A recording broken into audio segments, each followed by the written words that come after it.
युद्ध की जरूरत, महाभारत की जरूरत।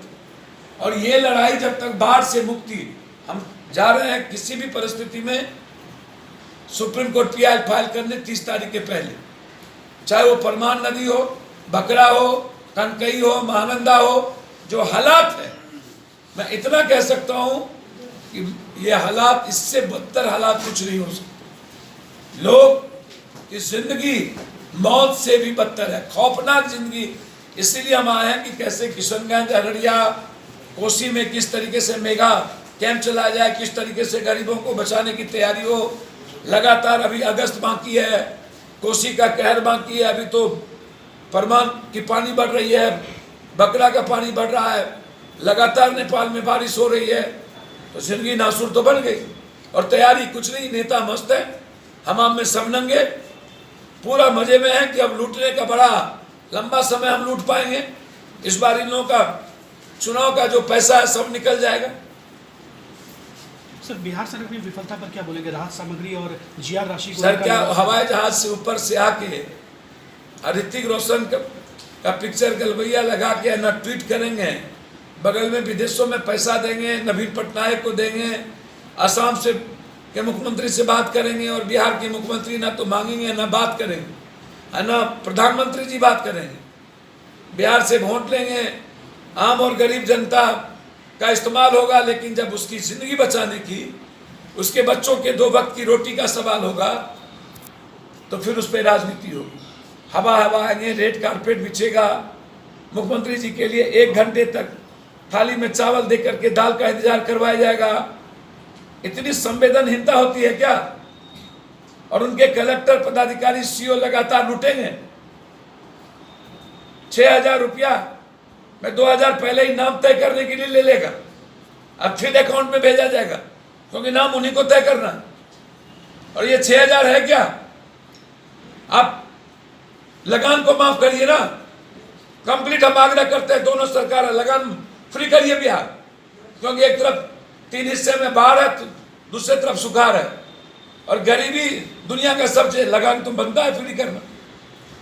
तय करिए पक्का मकान, सभी तरह के ऋण माफ करिए, और आंशिक नहीं होता है। तो हर चीजों में लूटने और राजनीति का जरिया,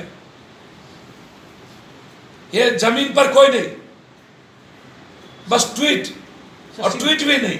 सर, सीमांचल में महानंदा बेसिन को लेकर बहुत बड़ी बातें उठी कि महानंदा बेसिन से ये रुकेगा, लेकिन महानंदा बेसिन भैया 1600-1800 करोड़ का टेंडर हमने करवा दिया। लगातार सदन में सड़क पर उतर करके महानंदा बेसिन का लगभग 1600 से 1800 करोड़ का tender Chadha and Chadha company ने ले लिया।